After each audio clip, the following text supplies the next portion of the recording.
शेर जी के चरणों में दास का प्राण स्वीकार हो।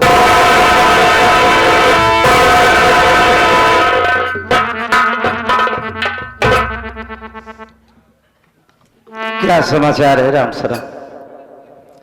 समाचार सब ठीक है शेर जी, लेकिन मैं आपसे कुछ जानना चाहता हूं।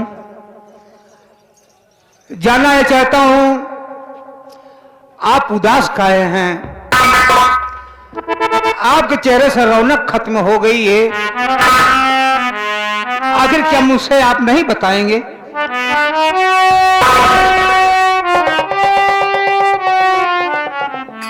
राम शरण, आज हम उम्र के उस पड़ाव पर पहुंच चुके हैं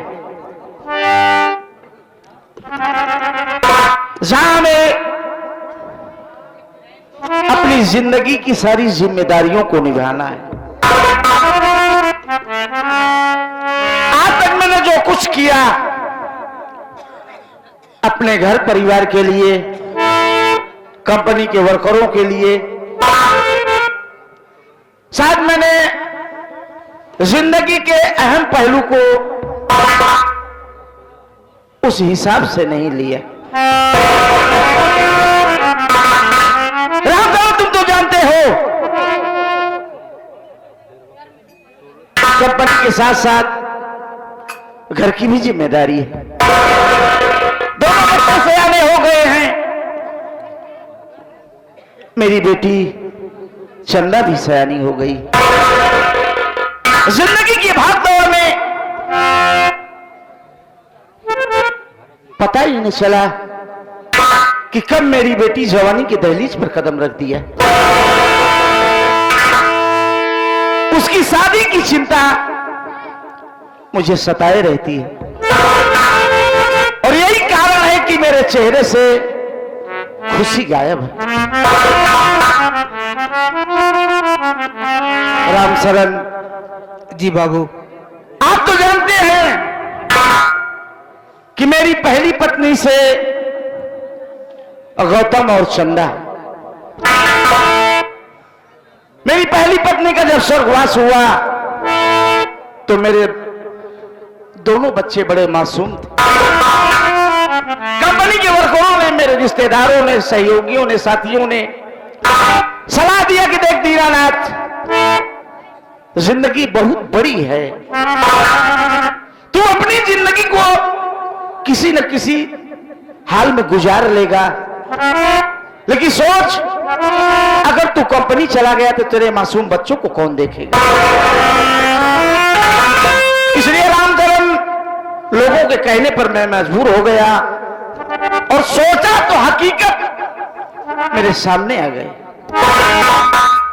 मैंने दूसरी शादी की और दूसरी पत्नी के रूप में जब कंचना इस घर में आई, मेरे बच्चों का लालन पालन किया और कंचना की गोद से भी एक बच्चा पैदा हुआ जिसका नाम गोविंद है।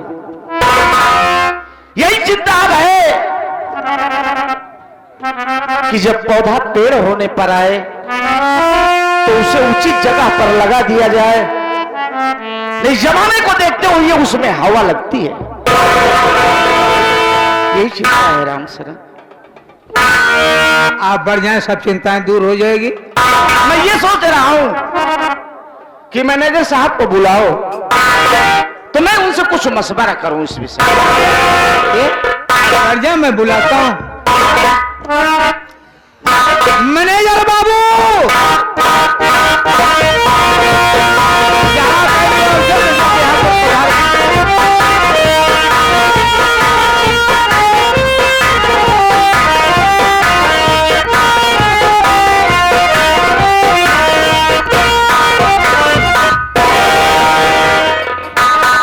राम शरण, मुझे क्यों याद किया? शेर जी ने कहा कि मैनेजर बाबू को जल्द से जल्द यहाँ को बुलाया जाए। बड़ी अच्छी बात है, हम चलते हैं। और मेरे साथ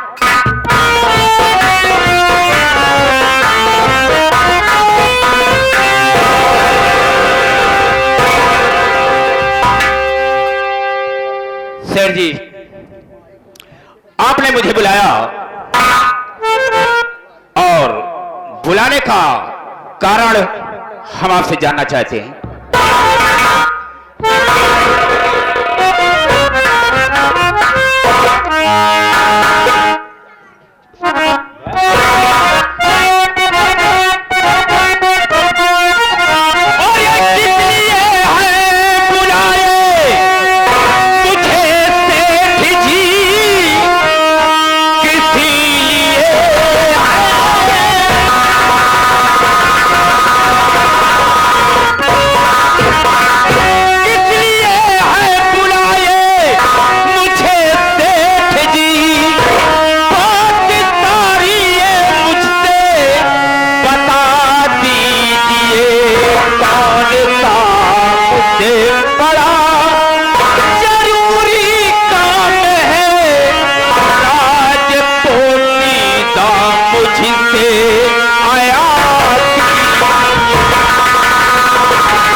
बुलाने का कारण मैं जानना चाहता हूं। मुझसे अगर कोई गुस्ताखी हो गई हो तो उसके लिए हम आपसे क्षमा चाहते हैं। जरूर बताऊंगा मैनेजर साहब।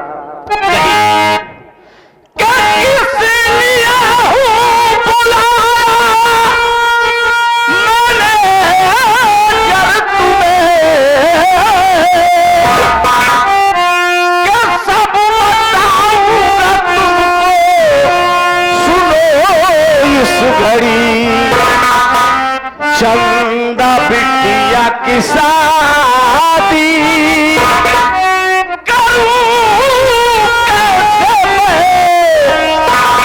कैसे चिंता हमारे यही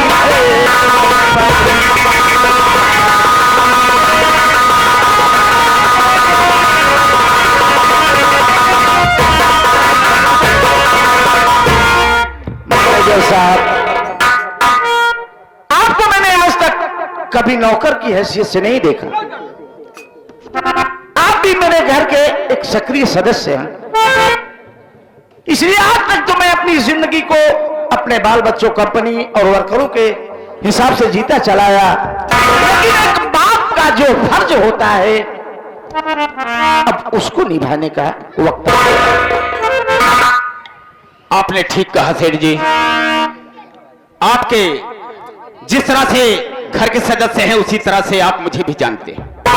लेकिन सेठ जी एक बात कहना चाहता हूं, आप ये जानते हैं लेकिन मैं अपने को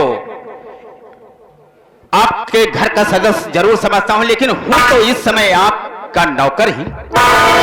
इसलिए अपने पूरे परिवार को बुलाकर पूछ लीजिए, जो सलाह उनकी होगी वही सलाह मेरी भी।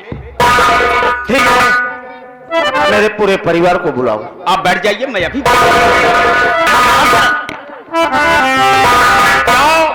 सेठ जी के पूरे परिवार को बुला करके यहाँ पर।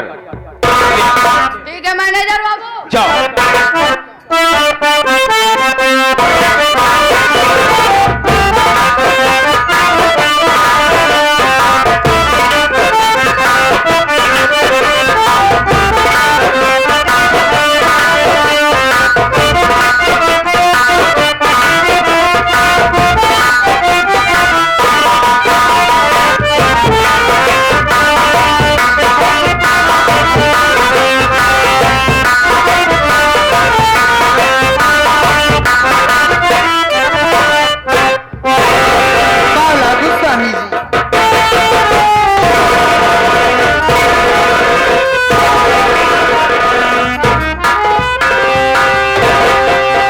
पिताजी के चरणों में बड़े बेटे गौतम का प्रणाम स्वीकार होगा।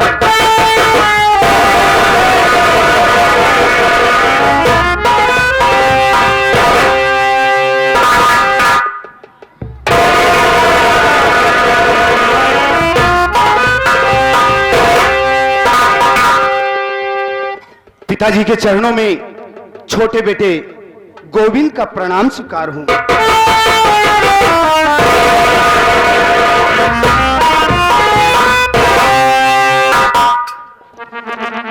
मैनेजर बाबू, ऐसे सक्षम परिवार को देख करके बहुत खुशी होती है। बिल्कुल सही कह रहे हो। सुख कई प्रकार के होते हैं। जैसे पहला सुख हो निरोगित काया। बहुत धन दौलत बा, शरीर स्वस्थ नहीं, सब बेकार बा। सही। पहला सुख हो निरोगित काया और दूसरा सुख हो घर में माया। क्या बात है, सुनना जरूरी बात। बड़ी अच्छी बात कहा तुमने।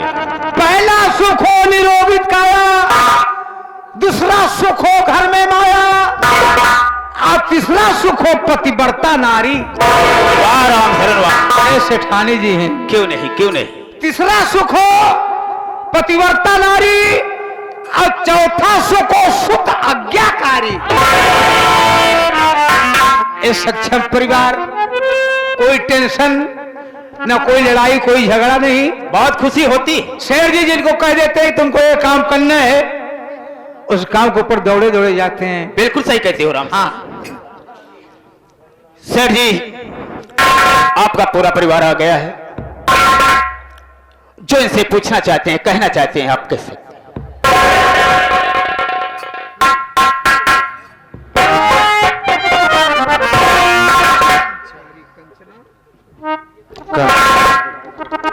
कहिए स्वामी जी। आज मैं तुमसे जो कहने जा रहा हूं उसे बहुत सीरियसली समझ। बोलिए स्वामी जी, आप मुझसे क्या कहना चाहते हैं?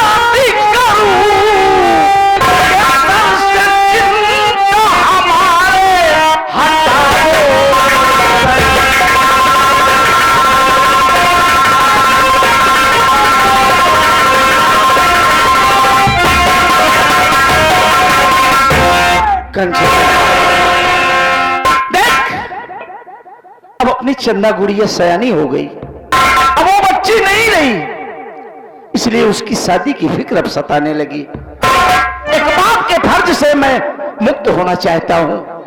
बोलो तुम्हारी क्या? यानी स्वामी जी, आप मेरी राय लेना चाहते हैं कि मैं क्या कह रही हूं? मेरी बात सुनिए।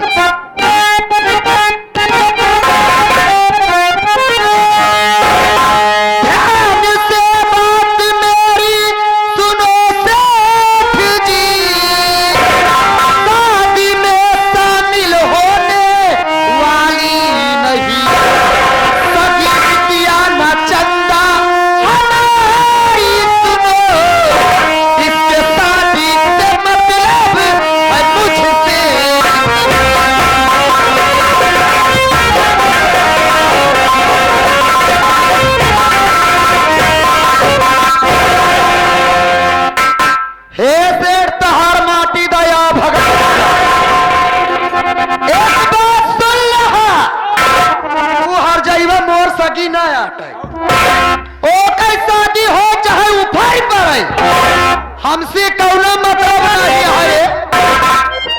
ये कैसी बात हो करती में आई नए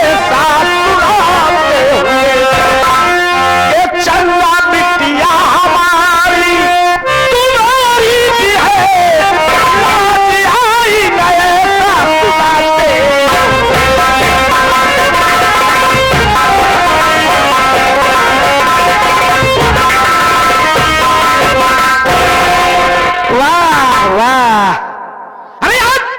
सौतेलेपन का असली रूप दिखा दिया ना। वाकई अरे नारी हो औरत हो एक औरत का दर्द नहीं समझ सकती। मैं तुमसे कभी ऐसी उम्मीद नहीं रखता था। अच्छा कंचना, क्या है? आज जो तुम बोल रही हो, काश चंदा तेरी बेटी होती, तेरे गर्भ से पैदा हुई होती, तो क्या ऐसा बोलती? एक बात सुन ले रे, ये हर जैवा हमारे गर्भ से पैदा ना हो तभी ठीक है। पहले हमारे बस ये हर जाई रंडी पैदा होते मन अपने महतारी के खाई डाल हम एक हमार सगी बनाता है। ये जनवैया गाड़ी हम खाई डाई भैया हरत कहा कर अब बिटिया पैदा ना हो तभी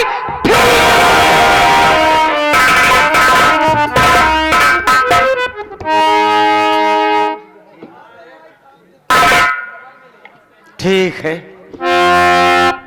तेरे विचारों से तो भली बात अवगत हो गया। इनका विचार तो सुन लिया आपने, इन महाशय से पूछ लीजिए। गोविंद जी पिताजी। देख बेटा,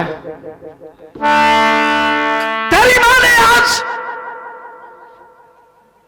वो बात कही है कि चोटियां लगी है बेटा यहाँ।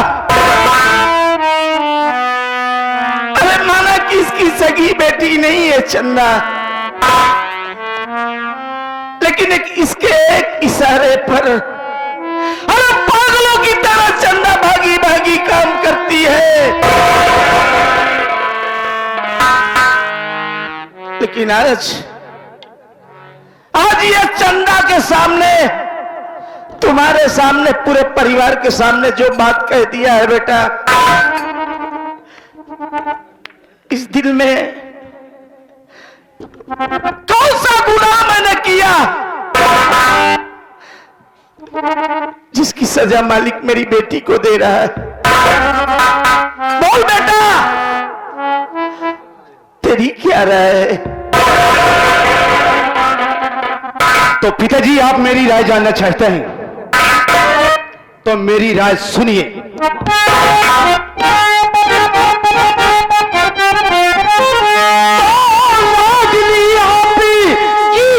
पिताजी सुनो,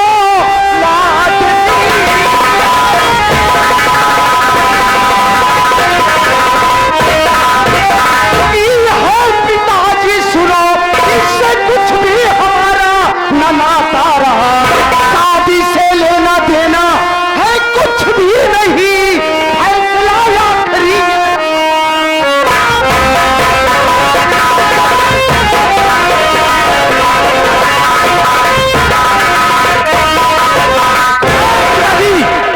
मेरा भी फैसला आप कान खोल करके सुन लीजिए कि जो मां का फैसला है वही मेरा फैसला है।